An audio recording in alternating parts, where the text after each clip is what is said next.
Hey, everybody. I'm Pastor Darren with Grace Centers of Hope and Grace Gospel Fellowship, and this is the Grace Centered Podcast. As always, we have a story to share with you today that we hope will bring you encouragement, some hope. Maybe you're in a place of hopelessness or despair, or just the mundane of life. Your sort of life is just, you've been living for shiny things that rust, and it's just not satisfying or fulfilling. And you're thinking, man, there has to be more to life. Well, I think Erik is a perfect example. His story is one that I know will encourage people and really be an example that God's got to be real. Amen. For you to be sitting here today and doing what you do and having the joy you have. So we want Erik to share his story. I'm grateful for you doing this, brother. Yeah, thanks for having me. Yeah. I appreciate So why don't you go ahead? Erik, Erik leads our thrift store. Let me tell you. Sure. Erik does lead our thrift stores at Grace Centers of Hope. And Yep. does an amazing job, I might add. I say this to some of the guys on our development team. I genuinely feel like I have one of the more fulfilling jobs at the thrift store. I do. And you know, everyone's got their, you know, their position here, and they're probably all equally as fulfilling. But mine's really cool because I get to see the new guy come in day one, a lot of the times, right? And I was that person, and so I get to share my experience, strength, and hope with that person. You know, I mean, they come in, they're like, what is all this junk here at the thrift store? What am I doing? I don't even know, you know. Yeah, life is over, and you're telling me it gets better at the thrift store. Yeah, they're like, oh, this is crazy, you know. And then you add on top of it, it's a year program. So let me back up here. I'll start like growing up here. I had a relatively like decent upbringing, right? It was a single parent home. It was just my mom. She had a really good job. She was like the head of the cardiac cath lab at St. John Hospital. My biological father, I have very little memory of him. He was in and out, and he was a heroin addict, right? Okay. Yeah, he was a heroin addict. So maybe I was predisposed to a little bit, right? You know, I don't know. So, you know, like I remember one big memory I have of him is that, you know, we came home one night. We were at like a movie or something, the family, and we came home and we were living in Detroit, and the house was robbed. Okay. And I remember like, no, my Nintendo, like, you know what I mean? Everything was gone. And come to find out, my dad had called a buddy, you know, and had the house robbed. So you know, he really wasn't around. How'd you learn that? I guess my mom found out, and then later in life, you know what I mean? Later in life, she told me devastating, about it. really. Yeah. You know what I mean? Yeah. It was pretty hard. So he was never around. And then it was just me and my mom and I for, you know, some years. It was like 6 years or 7 years. And then she remarried. Mind you, like I said, I mean, I had everything I needed. Mm-hmm. I was cared for properly. I mean, she remarried, and they were together. His name was Jerry, and they were together for about 10 years or so. And my half brother, my little brother, came from that marriage, and I, you know, all through all growing up, like I said, I had it really good. I never needed anything. Where'd you grow up at? Chesterfield, New Baltimore area. Okay, so you're from the east side. Over there. Yeah. We moved to out like there. What high school would you? Anchor Bay. Yeah, that's a huge high school. Yeah. How old are you again? 37, 38. Yeah, so you're 37. So you just graduated not long ago. Wow. Yeah, don't feel like that with the life I lived. But we moved to I moved out there in like 2001 maybe. Moved out to Anchor Bay, Chesterfield. Originally was in I was born in Detroit. We moved to St. Clair Shores, and then we moved out to New Baltimore. So you're growing up with your mom and your stepdad then, basically. Yeah. And with your brother. Yeah. Who's how old He's 28 now. So he's 9 years younger than you. Yeah. So you were the only child there for those 9 years. So being raised out in the east side, and then, did you guys go to church or anything like that? Or did you guys have any kind of No church. I think maybe we would go on Easter and Christmas some years. Creasters, Yeah, that's what they call it. Yeah, Creasters, yeah.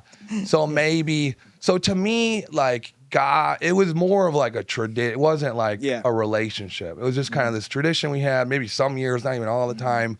Did you have any idea who Jesus was? No. Would they talk about him at all, like your mom or? No. So even when we did go to church on Easter and Christmas, I had like no idea concept of what we're doing here. I just know there's gifts coming. somewhere. Yeah. It was like, this is kind of fun, right? So I had some chocolate. Yeah. No, I had no idea. And my brother's in the same boat. We really didn't have any upbringing, any church or anything. We weren't led in our walk or anything like that. I didn't really my faith didn't grow until I came here to Grace School. And so I came the first time. I mean, mind you, before I came here, I had already been to. Yeah. I don't know. So when did you start using drugs and stuff? Probably. And why did that start? I was probably a freshman. In high school? I was Smoke some weed or something? Yeah. Started with weed, and then I wasn't really afraid to experiment with anything, I was a skateboard kid, right? Okay. You know what I mean? All the cool kids were doing it type thing, right? Yeah. And Could you legit skate? Yeah, I was pretty good, actually, believe it or not. Can you still skate? I probably would not get on a skateboard right now. I probably wouldn't.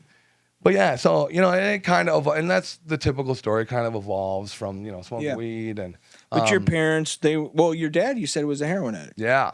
So did you know he was a heroin addict? I didn't know that until, I was probably actually around when I was a freshman. I found that out. My mom spilled the beans on that whole situation. And then he didn't, he did pass away. He passed away, but that was later on, and I'll get to that, right? So yeah, it was all kind of crazy, but the drug addiction started kind of forming right out of a freshman. I was quick. I mean, by my senior year, I was already like eating pain pills. Okay. And, I was already kind of bad, right? Graduated high school. Did end up doing about 20 credit hours at Macomb Community College for computer science. I managed to like kind of hold it together for a while. Did you have like dreams of what you wanted to do? Or yeah, plans? I loved computers. I still do. Yeah, I still do. I have a passion for computers. Reselling them at our stores? Yeah, that's one. Yeah, that's what. Yeah, well, that's one of them. Yeah, but no. So eventually my habit became too much, and I had to drop out. Right, I couldn't keep doing both at the same time. Now at this point, I wasn't on heroin, but my pill addiction was pretty solid there outrageous. For a while. Yeah, $100 a day. Yeah, something like that. 20 years ago too. Yeah. At that point. Yeah. I remember like the biggest eye-opening event that I was an addict was I was at a New Year's party with all my friends from high school, right? At this party, and I don't know, I was probably high or something, right? How old were you at the? I was probably 19. Okay, so you were out of high school. Yeah, I was out, right? And I one of the things you do if you don't have money is you steal when you're an addict, right? It's just kind of par for the course. So I remember I took something, I can't remember exactly what it was, from this house, and I went to the bathroom, and they were knocking on the door, and I was just kind of in there, looking at my score or whatever, right? Yeah. And they kicked down the door on me, right? And they gave me a whooping. Yeah. Yeah, and then they drove me home to my mom's, and they said, "Here's your son. He's on drugs." What did you steal? I don't remember. I think it was like one of the girls at the party's wallet. Okay. It was like empty. Okay. Yeah. So they knew though you were strung out or something. They did. Yeah. So they like heard. And that was just you were using pills at that point. Right. Yeah. So where'd that all lead? Yeah, it was not a good night. So, as you can probably imagine. So, late at night, 1 a.m, right? It was New Year's. They wake my mom up. They were looking out for me. They really were. I was kind of messed up, but they were looking out for me. Hey, Miss Overpeck, your son has been on drugs. We've kind of known about it for a little bit. We feel bad because we probably should have brought this to your attention sooner. And I remember that night, my mom stayed up with me all night just to make sure I was safe, right? And then that next morning, she got me into my first treatment center. It was like Harbor Oaks or something. Okay. So and this is kind of like the first time she knows what's going on here. Yeah, she was beside herself. Yeah. Big so you were working at the time? Yeah, like I'd managed a restaurant out in New Baltimore, managed to hold that together for some time. I never really had a problem holding down a job. Okay. But you needed to hustle money, yeah. Yeah, pretty much. So you go to your first treatment. How'd that work? I was like, what am I doing here? This isn't for me, right? I thought Yeah, these people. Yeah, they're like talking about, living higher powers. And I'm like, no, that's the true story. I remember I was at a table. They're like, cool, sit at these tables and share. What does that even mean? Share what? Like share your feelings. And I remember, because step 2 is like, came to believe a power greater than yourself, respect. And I'm looking at this step and I'm like kind of sharing about how I felt about this step, right? I'm like, I have no idea. I remember this guy, he was an old AA guy. He'd probably been in there 20 years or something. He kind of interjected, right? And you're not supposed to do that. It's like table talk or whatever. And he was brash. He was like, you're thinking about it too much. Your higher power can be a doorknob or whatever, right? Which made it more confusing to me because I thought it was supposed to be God, right? And then you're telling me a doorknob. But that was a struggle for me in the beginning because I did see what the people had in NA and AA. They were clean and sober and living good lives. And, I wanted that. That's where that comes, that law of attraction. I couldn't, I had no relationship with God prior. And this second step, I'm like, I can't get past this thing. Yeah. I don't know nothing about it, right? So you do treatment the first time. Where does it start to progress? And from there for the next 10 years, it's literally like in and out of treatment centers. Just the same story over and over again. Get out, be clean for 60, 90, get a job, kind of hold it together for a little bit and then relapse. Back to a different treatment center. Same thing. And so when did it progress from pills to heroin? Or what? It was after. It was after my first treatment center. Okay. Because that's when I heard about it in there. Yeah, and where to get it and all that. Yeah, there are these guys. I'm like, what's your issue? And they're like, we're on heroin. I'm like, oh, what? That's. Yeah. So for 10 years, it started this battle with. Yeah. And it progressed from, it started, it goes all the way up to IV. You use it IV, And then when did you end up living on you ended up on the streets, didn't you? Where you didn't know where to go? This was, so the streets was probably it was 2 years. So it was probably like 2015, winter, summer. How that all played out is I was, so I went down to the city, right? That's where you obtain your drugs from. And a dealer had let me live in their house, right? Okay. And he said, why don't you just be my door guy, right? Okay. Answer the door for all the time. And I lived there for a while. That must have been interesting. Well, yeah, when I think back, it's madness. I remember finally getting like a bed set up on some milk crates and remember thinking to myself like, man, I've made it. I made it. Yeah. It really, and I'm laughing. It's not, Yeah, that's all you can do is laugh it's at madness. this point.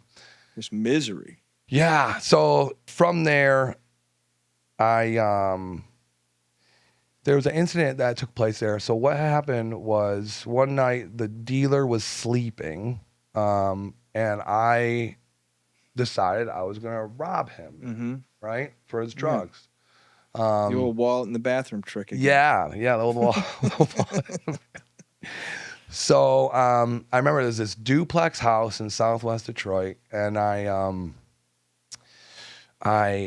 tiptoed in the room, right, and I seen where this bag was and all that, and I grabbed it, and I started tiptoeing back out, and I heard him get up, right, and I looked back, and he was reaching for a gun, right. And I ran down the duplex stairs. There was a landing, and he shot me. Did he? I shot in the back.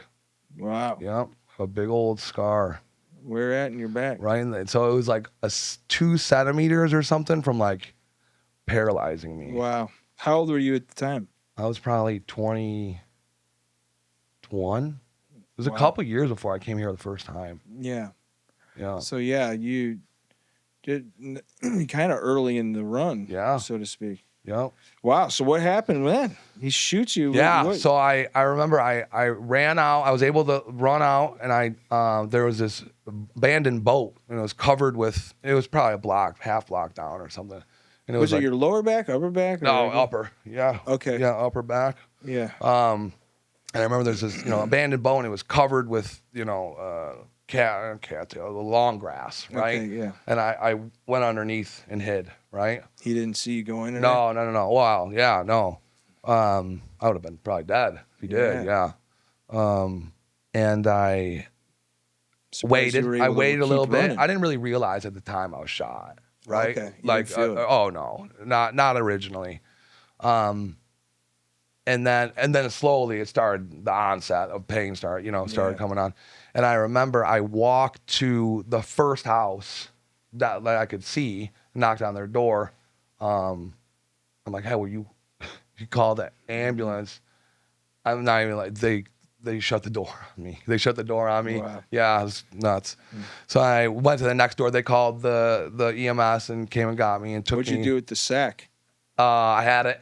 I had it on me. In the hospital. Took it in the ambulance? Okay. Oh, yeah. That was a whole thing, too. So I healed up for like a week. I think it was like 10 days in the hospital. I got out, and from there I was like, I was homeless on the streets, right? I went back to... So the police never came or anything? Did they? Yeah, they questioned me. Yeah, police questioned me. I told them that I was shot at that house. Oh, okay. Yeah. And what'd they do? I don't know. That's okay. Yeah, maybe. Yeah, who knows? There wasn't like this big investigation or anything. They're like, what were you doing there? Pretty much. Right. Yeah, that's interesting. I wonder what they do with that. Nothing probably happens. Yeah. I've been in a raid before too. I mean, because you knew who it was. Yeah. Well, you may not have known his name and everything. Yeah, I was too scared to be throwing names around though. You know? Yeah. Yeah, it was pretty great. So from there, I went. I left there, and I did end up going to rehab. It was a Salvation Army Harbor Light on Martin Luther King in '96. I remember going in there for a couple of days and thinking, I gotta get out of here. Right? It was at the time wasn't for me. Right? Yeah. So I remember saying, and I've never done. I don't even know where this idea came up, but I said, I'm gonna go. I could see out my window from my room. I was like, I'm gonna go fly a sign, they call it, right on that corner right there. And so I wrote something. I said, need a bus ticket home or something. Yeah. I started holding a sign that day. I mean, people give you money. Yeah. That's why they fly the sign. How long did it take for you to start getting? Oh, I got $20 within like a half hour, probably. Really? Oh yeah. It was actually probably really terrible for me to receive that money. To have that success. Oh yeah. And I mean, and then all day for literally 2 years, I'm flying a sign. I'm going to get drugs. At 96 and where? Martin Luther King. I'm trying. Yeah, there's like a dental school there or something over there. So that's like, west of the casinos and everything. Yeah, now. yep. I used to walk to them to get warm sometimes. Yeah, so I mean, every day I'd fly a sign, go get high. Fly the sign, go get high. I mean, all day. That would be my day all every day. day. And And where were you sleeping? So I would walk to that. There's two. There's the Detroit Rescue Mission and the NSO. They're both like warming centers at night, right? So you could, I don't know, like I think you could go in at like 7, and they kick you out at like 5 a.m. So you'd every night you'd go there. Yeah, I remember in the winter, man, I had to put like bags on my feet to trap the heat in there. Yeah, it was crazy. Yeah, so you could just stay at NSO or Detroit, like infinitely or indefinitely. Yeah, well, I guess you have to get there early enough to where the beds weren't full. If the beds were full, then you gotta hit the at brick. NSO, I used to serve down there. Yeah, they'd be sleeping on the chairs. In the chairs. Yeah, we didn't like that one because you had to sleep in chairs. The other one had your beds, right? So yeah. So wow, man, 2 years, and that's suffering, man. Yeah, that's the life of an addict that is just suffering. I remember confidently thinking that this was gonna be my life. I mean, like I was gonna die at the hands of addiction. I was like, for sure, you know, no way out. Yeah. I was the worst of the worst. You know what I mean? Just terrible, right? So I mean, after were you able to shower there and everything. And like NSO, but you didn't have a bunch of clothes, probably. You were. No, I didn't have any clothes, really. Yeah. Yeah, so you're all the same clothes. I will say, keep going there's a lot of outreach, though, in Detroit. Like, I was getting fed. I mean, like, a Salvation Army truck would come by. They'd feed. I mean, like, you were... there's a lot of outreach, for sure, in downtown Detroit. But you got nowhere to keep your clothes. No. Well, I think people don't even realize, like, when you're homeless and on the streets, like... there is no bathroom. No. You know, you've got to figure out, where do I go to the bathroom, or where do I relieve myself? Yeah. Or even things like a cup of water. Yep. How do I, just having to like go into a business that's even going to allow you to come in there. Yeah, because they didn't want you. They know. Yeah. Or they're behind the glass too. And anyway, it's like, no, man, if you just get out. Yeah, beat it. But even just like real simple things like that. Yeah. People don't realize how challenging it actually is, just on a daily basis of things that you have to. Yeah, for sure. You got to produce again, all anew again today. And I did end up getting some clothes. I can't remember exactly how. It was probably some outreach. There was a ton of them, right? But I used to. I mean, I put it in a garbage bag and keep it by a tree. Yeah. In the bush, And that's what most people living on the streets have, right? They've got some stash somewhere. Yeah. Where they're at any given point, though, that'll get robbed or taken. Oh yeah. And that's happened. I mean, that's happened. That's happened to me before. So, and I don't know what I really do. I think what held me out on the street so long is that I could get money so easily from holding a sign. Yeah. Because I mean, you weren't even having to rip and run. No. I mean, like, I got $100 bills often. I mean, often, but really? like I've, a couple times. They would enable. How often your would you addiction. get like 100?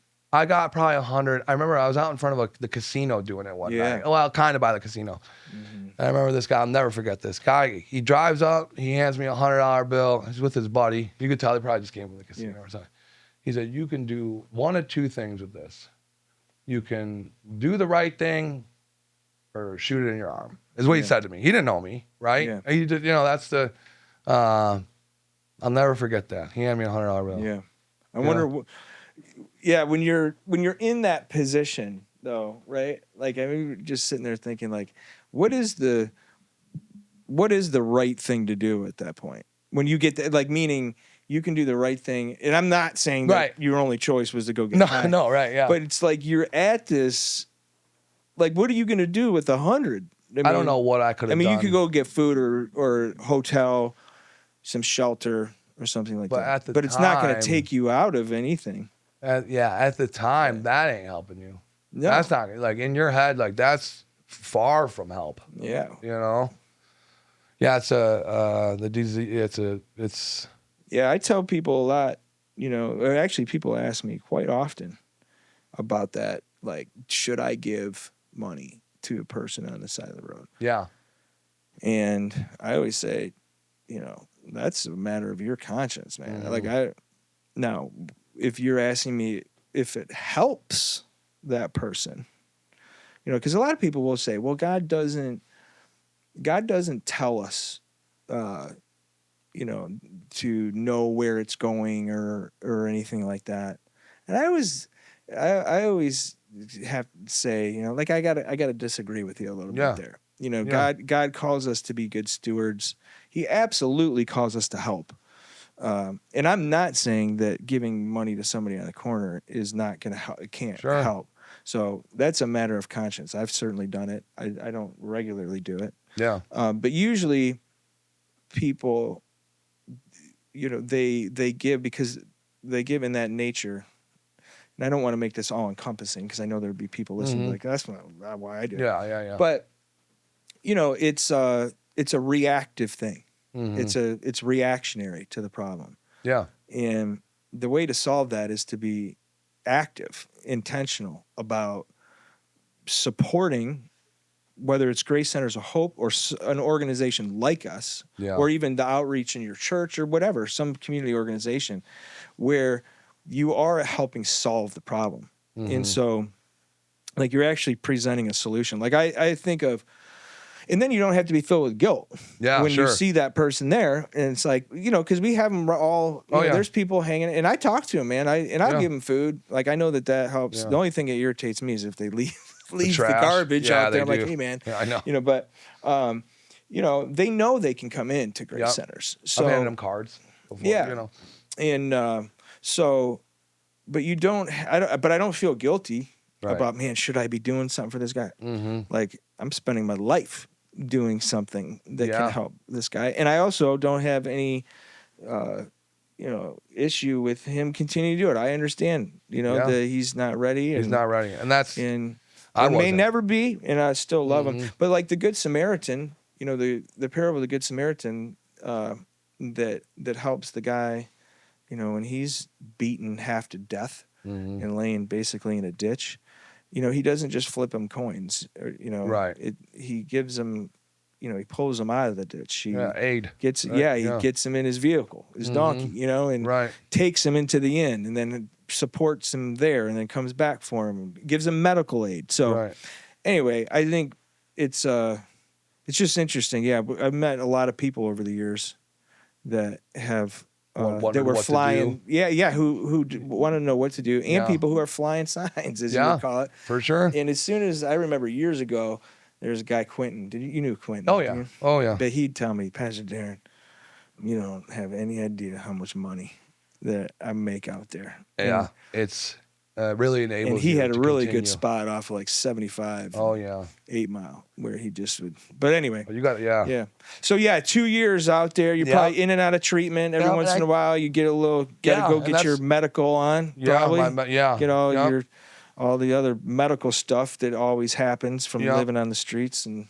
I'll bring. We'll go closer to kind of current here, but so I had been to Grace Centers of Hope when I was. I was 22, 23. Yeah. I was young. Yeah. And that, so like that, kind of a punk, But anyways, so that was like when the seed was planted. Okay. Right? With my spirituality and my faith, right? But even then, I was so, like I come in and they're like, Jesus is the way, the truth, and the life. And I'm like, everything's Jesus. I'm like, what does that mean? But I do. That was like my first, my introduction to my faith. And I did the program for the year, and I was the team leader at the 11 Mile and DeQuinder store, so like assistant manager at one of our thrift stores. And I left. And again, that's kind of my MO, right? But did you finish the program? Yeah. Okay, you did finish it. I did aftercare too. Okay. Oh, you did? Yep, I did aftercare. And I remember. So you had some success. Oh yeah, and I remember after I left here, thinking, I mean, really, what what a great place it was. And I just threw it all out the window. You know what I mean? I remember like being really hard What on year myself. would that have been? So, yeah, my timelines are all crazy. Yeah, it's not important. Yeah. But you were, in your mid-20s. Yeah, that so. was my first, yeah. Mm-hmm. And that was my first time here. We'll kind of go up until when I met my wife now. So I met my wife at a different treatment center out in Plymouth. It was personalized nursing lighthouse out in Plymouth. And we did really good. We were clean for a substantial amount. My longest stint. Okay. Doing really well. Both were working. We had a place. Even though they told you not to do that, probably. Oh yeah. That's like the top of the. And it typically is the recipe for disaster. Yeah. I remember. Yeah, they were like, I probably wouldn't do that. Yeah. And I'm like, I know more than you. So my problem. That's my problem. I am. Yeah. Right. That's my problem my whole life. So, but anyways, everything was great and we're doing really well. And then the inevitable relapse comes, right? Shortly after that relapse, we found out Stephanie was pregnant. Okay. Which is, so we had all these plans. We were going to stop and, going somewhere and, took longer than we thought, right? We did have a date set for both of us to go in somewhere. It was the same place that we met at, the personalized nursing lighthouse. And I remember one day, we were both using heroin, IV heroin. And I remember one day I woke up in the morning and I couldn't really walk well, right? I remember my wife, she's little. She was picking me up. Wow. Right, to get in the car so we could go get more. I couldn't walk, right? I'm in my head, I'm like, let's not worry about that right now. Yeah. Let's go. Yeah. So over the next week, it just progressively started getting worse. I was having these these chills, and these tremors, and my walking kept getting worse and worse. And eventually I went to that treatment center and they immediately took one look at me and they're like, you're out of here. Wow. Going to the hospital, right? So I remember I went to Royal Oak Beaumont. Mind you, I'm just coming off drugs, right? Yeah. So I'm sick on top of whatever's wrong with me. You're withdrawn and I go in, they keep me for the night, the next morning they told me that essentially they told me that I have endocarditis, which is a vegetation, it's an infection on your heart valve, right? And then it can lead to, breaking off, getting into your bloodstream, and that's what happened. I got sepsis. Yeah. So I was in Royal Oak Beaumont for 93 days straight, right? In the bed, 93 days straight. My wife, she's still pregnant, right? Had the baby 28 days after I'd been in the hospital, right? And it was right when COVID started. Okay. So and I didn't. Yeah. I wasn't watching anything. I was sick. Yeah. Very sick. I was in the ICU. I stabilized. They just pumping you full of antibiotics and stuff. 4 different full blood transfusions. Wow. I had catheters in my groin. Did your mom know where you were at all this time? Yeah. So she eventually Did she know where you were at when you were on the streets? Nope. That I got shot. She does now, right? Yeah. I kept a lot from her. Would you touch base with her? No. Never? No. So I will say this too. One of the best things my mom ever probably did for me was cut me off. Mm-hmm. No enabling. No, Mom, let me get $20. She didn't. She stopped doing all that. Mm-hmm. And I know for her it was, if you talk to her today, she'd be like, it was one of the hardest things I've ever done. But for me, now granted, it still took me some time to, figure it out on my own, but it probably was faster than if she would have kept enabling me, So I kept all that stuff for her. I only started telling her my real story once, Yeah. So when you go into the hospital, you called her or something from in there, let her know. Yeah, because they were like, because they probably thought you were going to die. Well, that's what they said. So they were like, who who's your emergency contact, whatever. My mom, well, they called my mom and they said, what do you want to do for your son for end of life? Mm-hmm. Right? And my mom was like, what do you mean end of life? Right? I mean, he's young. Were you intubated or did you Oh, go? multiple times. Yeah. Did you go into like a coma? Multiple times. I'm on breathing machines. Mm-hmm. Wow. The crazy part was, so like I said, it was right when COVID started. So all the rooms were filled with people. Yeah. Right? And so I was sharing a room with someone, and then I got COVID too. Oh yeah. So wow. So eventually my mom made it up there right before like the shutdown, total shutdown. I got to see her and my brother one time, and my brother flew in from Georgia. He's in the Army. He flew in. They see me one time, but then that was it. I mean, I couldn't get no more visitors. That was it. So for like the next 80-some days, wow. it was just me and just you and the Discovery Channel, dude. Right, in the ventilator. Yeah. So what happened? So 93 days comes up. You get healthy, I guess, right? Where do you go from there? So they were looking for. So so you lay in bed 93 days, you get atrophy. You haven't used your muscles, and I mean, I remember I could almost fit my hand around my legs. They were so little.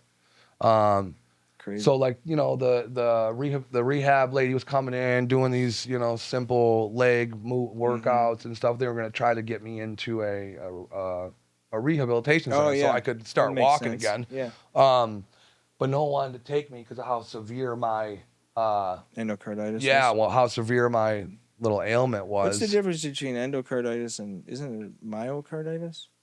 I don't know. Yeah. I do know that. So they cut. I thought myocarditis was in the. And it might be. I know they cut my. Look it up, Jamie. Yeah. Jamie, pull it up. Yeah. That's funny. No, so I do know it's a kind of a joke at our house while I have a 5-year-old daughter, and so they cut my heart valve and they replaced it with a pig valve. So it's okay. So they did do surgery. Oh yeah. They went in with they go in with robots, which is I mean, it's crazy. So I tell my daughter, Daddy's part pig, and she goes, yeah, okay, pig. We know. She said, okay, pig boy, and I'm like, okay, yeah. And so your wife, you have your first kid when you're in there too. Were you able to see your child? Yeah. So no. So my mom comes down. And I mean, Stephanie, we both knew we weren't capable of raising this child. I mean, wasn't even, on planet Earth, right? And Stephanie was like, I'm just going to sign the rights over to Audrey, my mom, right? Okay. So my mom, God bless her, did the... He's going to look it up. Did the, the most selfless thing ever. And, my mom's 60-something. I mean, she doesn't want to take... She's got a lot of energy, though. Yeah, she does have a lot of energy. She's a spitfire. Yeah. But takes on this newborn child. Yeah. When like son. Yeah. Yeah. Look up the difference between endocarditis and myocarditis. Endocarditis and myocarditis are both heart conditions characterized by inflammation, but they affect different parts of the heart. Oh. Endocarditis primarily affects the inner lining of the heart and the valves. Myocarditis is the heart muscle itself. Interesting. Yeah. So that's probably why you needed a new valve. Yeah. New valve. It's working good though. I just went to a checkup. They said everything's going good. Yeah. You didn't turn more piggish? No. Thank gosh, right? Well, ask Stephanie that. Yeah. Well, she'll tell you different. She'll tell you otherwise. Yeah. So my mom takes Riley, right? Which is such a relief to me. I'm in the hospital. I can do nothing. I can do nothing to help. Not that I could anyway, but I feel so helpless, and I mean, probably no one's came to see me. Yeah. Well, they couldn't. Lonely. They couldn't because So and then Stephanie continues to hopefully doesn't get mad at me for telling her story, but she continues to use for a while. Yeah, sure.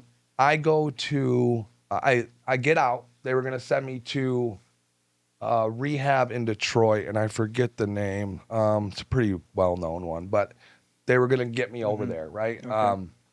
And I went there for a couple days or whatever. And I'm like, once again, I don't know. I could barely walk. Yeah. Like in there, You didn't want to go try out the pig valve? No, not really. So that was. So I didn't. That's want good. to do that. Yeah. You were So I was done. through with that at least part, at that point. At that point, I was done. But I called Grace Centers. Okay. And I remember I got someone on the phone. I didn't have my ID and like all this stuff, Yeah. so I was concerned about that. Like an ID. I haven't had an ID in a decade. No, it's really though. I know, isn't that sad? Yeah.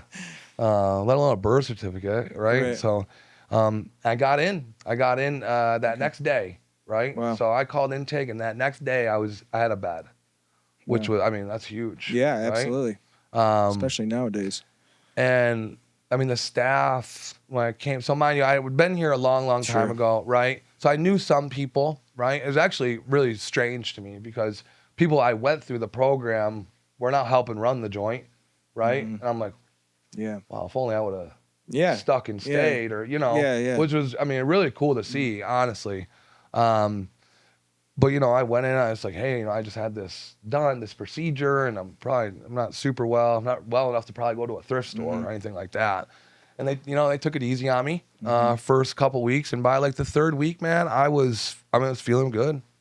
Feeling good. I got some meals in me and that's great. Was able to walk again. Yeah, after 93 days. Oh, yeah, man. 2 years on the street. Yeah. And then 93 days in a hospital bed with this condition, a pig's heart. Yep. And then roll him into Grace roll Center, him though. into Grace. Yeah. Yeah. And so what happened there? I mean, did you begin to how did your life begin to change At Grace? Yeah. Like what was it that So I remember having a conversation with one of the case managers. I think it was someone I even probably knew from the last time I was here. I remember, like, I really had subscribed to the fact that I surrendered at that point. I'm like, this is what I had just went through was, I should have been dead. Yeah, you went further than you wanted to and stayed a whole lot longer than you wanted to stay. Amen. And you were not in control. No, absolutely not. Yeah. So I did. I ran the course of the program. I did what was asked to do. I paid attention in church, paid attention in classes. I did everything in my power to try to get me in a good spot, right? And I think too, like I said, that seed was planted when I was here in 2023, and it just cultivated this time, right? My faith was really non-existent, and it didn't become real until I came here, I don't think.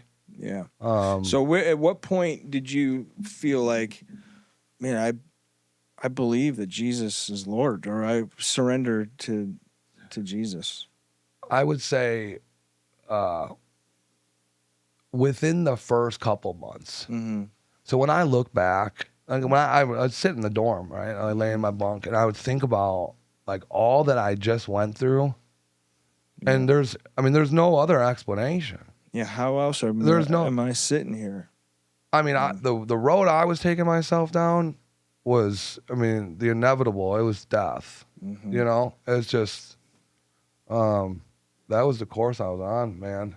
So and you committed to the Lord, did what the program. Yeah. And then what happened from there? When did you and Stephanie get So Stephanie went and did another program, right? And we'll get her on here too. So yeah, right. Tell her story. she won't have it. Yeah. So she went to a different program, and I said, hey, let's see if we can get you out here. Let's try to. Were you guys married? No, we weren't. No. Right, we weren't. So, but mind you, Audrey still has Riley. Sure. Right, and so, we're trying to get the family back. Yeah. The band back together.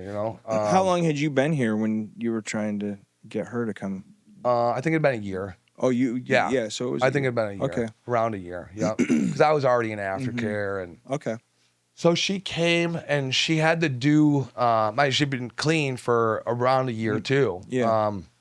And she had to go to the women's center, which she wasn't thrilled about that. Right, I bet. In the beginning, yeah. But it ultimately worked out really good because that's good. Part of the Grace Centers of Hope, a huge part of Grace Centers of Hope is the community, right? And if she would have just moved in to like one of our aftercare homes and not met the staff, and she'll testify to that too. She said, I was really upset about that at first, and I had to go. Sure. But now I see why God did that, right? Because I wouldn't have felt like my home like it does now, right?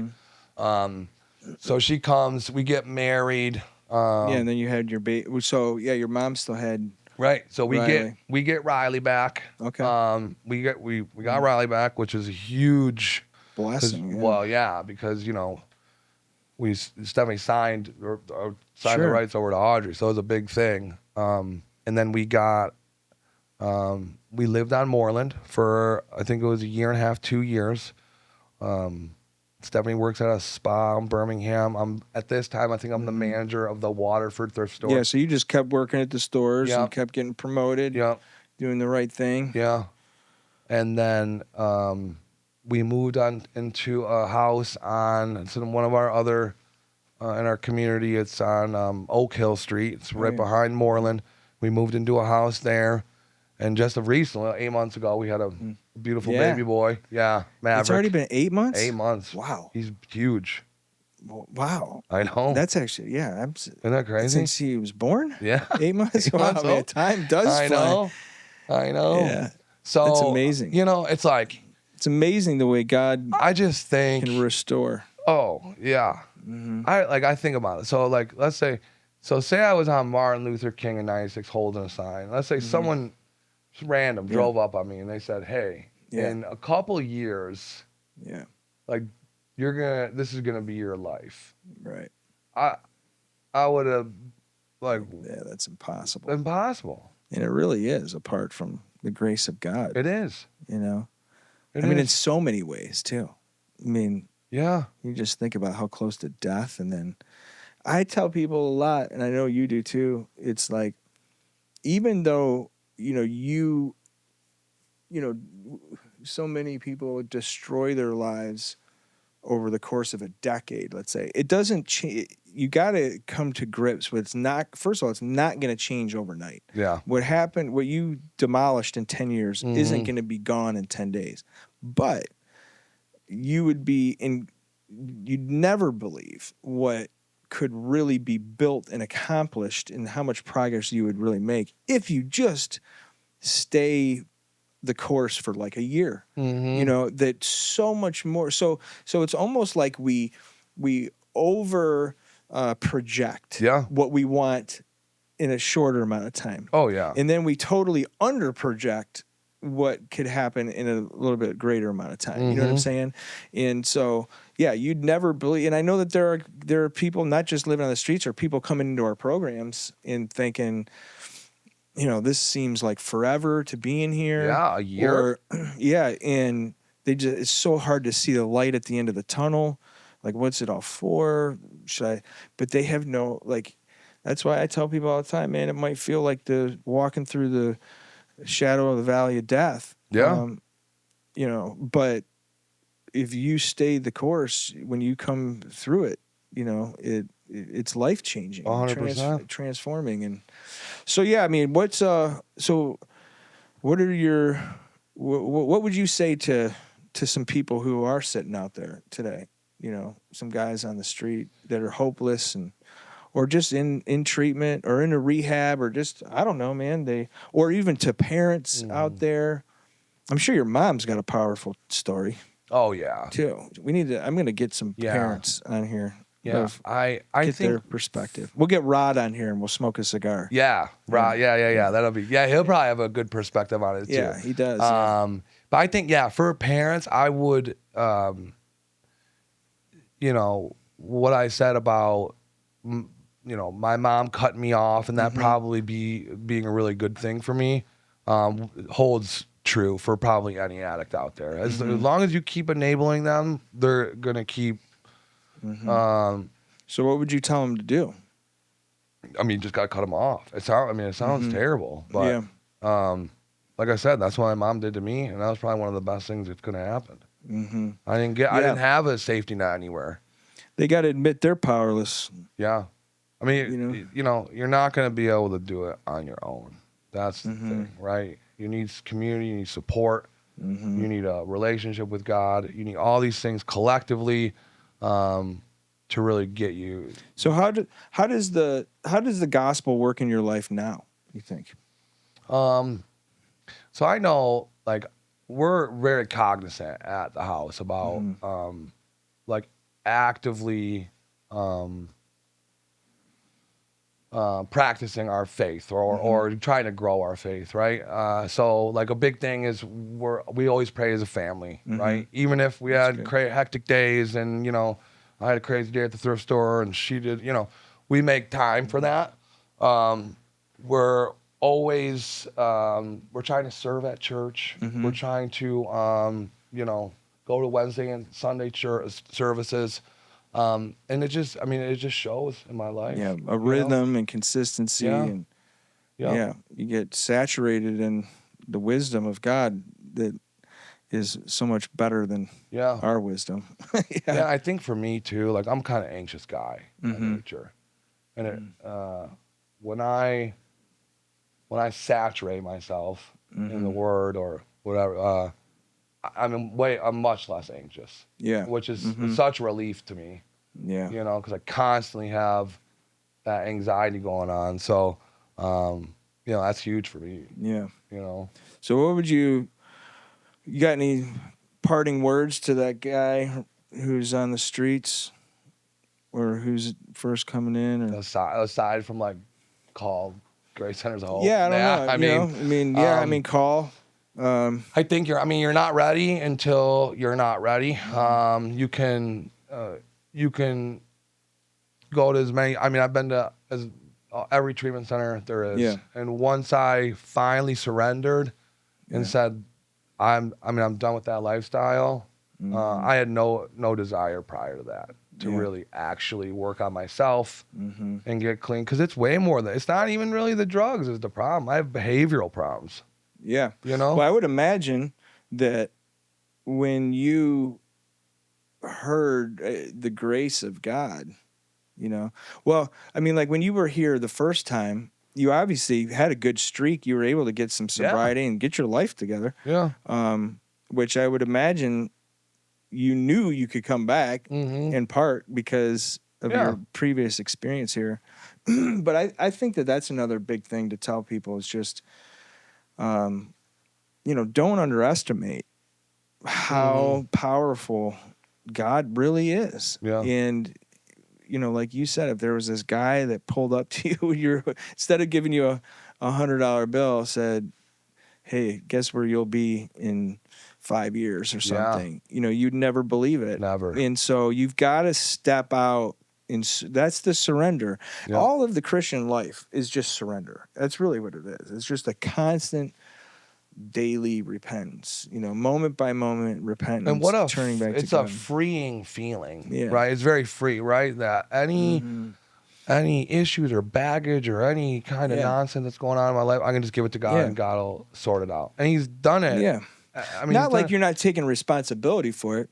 Right. But, you know, there's, you know, we build up all these walls and we think we're terminally unique. Sure. You know, like, oh man, you know, I'm the only one that's experienced this. Hey, I can't say this. You know, if they knew I was doing this, man, I can't do it. And it's like, quite honestly, for, you know, the work we're doing on a daily basis, it's kind of like, you know, you're not that unique, bro. Yeah. You'd be surprised. Whatever it is that you're going through right now, there's 5 other guys, 10 other women that have gone through the same things, and we don't want to minimize it, but you're going to find out pretty quick that, man, I'm not alone in this. I'm not the only one that has struggled with this or done this to my mom, or, you know, and so you're not escaping responsibility for it, but that is where the healing is, you know, in that community of recognizing I'm not alone. You know? Wouldn't you say that that's probably, I always say that the gospel is the fundamental thing that works at Grace Centers of Hope, but it's the living out of the gospel in community that I really think just it brings this distinctive. Yeah. There's no other place like in the world where you could be feeling weak and have a network of people to help pull you up, right? I mean, and which is that know you. right? That know you, know your story, work with me, right? You know, it's aren't going to co-sign everything. Yeah. For you, you know? The accountability, the Well, and then you're able to, like you said, you and Stephanie serving in church and things like that. You know, you're able to pour back into people. I mean, sure. you know, full people fill people is what I like to say. Yeah. You know, empty people empty people. Yeah. And God will fill you up as long as you're willing to pour yourself out. Mm-hmm. But where you're not pouring yourself out, you're just, you're going to fester. Yeah. You know, and there's no outflow. Right. And so that part of that community is serving one another and being there for being part of something bigger than yourself. Bigger than yourself. Yeah. Yeah. So, well, listen, man, I really appreciate you sharing Of course. your story. Thanks for having me. Yeah. If people out there, you want to ask more questions, Erik, I'm sure Erik would love to connect with you. He operates all of our 4 thrift stores, and we're going to have more thrift stores soon.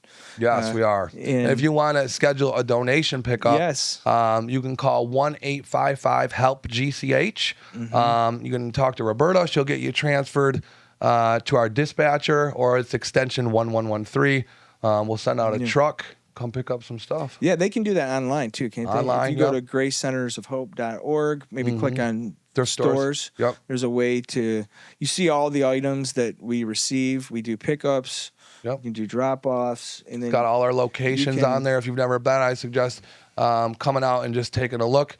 We're competitively priced. So our thrift stores we're very, very good prices. And tell your friends. So, maybe you can put together a donation drive for your church, or help organize that, or in your neighborhood. Like if you're going to have a truck come out, maybe get your neighbors to pitch in on it. Go to you could go to sports centers. If you're anything like me, you have kids who play sports, and at the sports center they have these lost and founds full of water bottles and balls and cleats, and then you got sport coats and stuff, because people leave their stuff there, they never come back for it. That's all got to go somewhere, and every dollar that comes in through the thrift stores supports the programs at Grace Centers of Hope. So we literally repurpose what we're not using, and repurpose lives with it. It just works like that. And obviously Erik is a huge part of that.